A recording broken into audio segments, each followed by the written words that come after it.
காங்கிரஸ் வந்து திமுக கூட்டத்தில் பங்கேற்கல.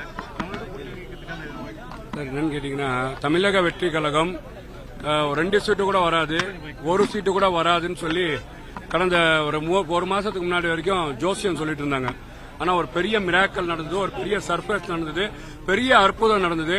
இன்னைக்கு தமிழக வெற்றி கழகம் எம்எல்ஏக்கள் 100க்கு மேற்பட்ட 110 எம்எல்ஏக்கள் களத்தில் இருக்கிறாங்க. இதே மாதிரி ஒரு மிராக்கல் நடக்கும் சார். சட்டமன்றத்துக்கு கவர்னர் வந்து பதவியேற்பில் கூட்டம் ஆகணும். அப்போ வந்து பாத்தீங்கன்னா ஒரு பெரும்பான்மை தேவை. அந்த பெரும்பான்மை அதிகமான பெரும்பான்மை இருக்கு, அதுல வந்து ஒரு பிரச்சனையும் இல்லை. அதனால கண்டிப்பாக எந்த ஒரு அலைன்ஸ் இருக்கிறாங்களா பேசப்படுதான்னு சொல்லி தமிழக வெற்றி கழகம் தலைமை அறிவிக்கும் நான் சொல்றேன்.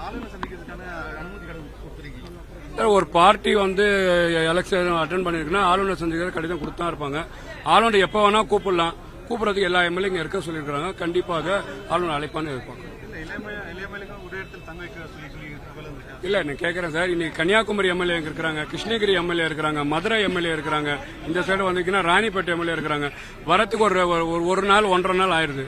அதனால இங்க எப்ப வேணா அழைக்கலாம், கண்டிப்பா வந்து ஆட்சி அமைச்சு ஆகணும். அதனால இங்க சென்னையில நீங்க இருங்கன்னு சொல்லியிருக்காங்க.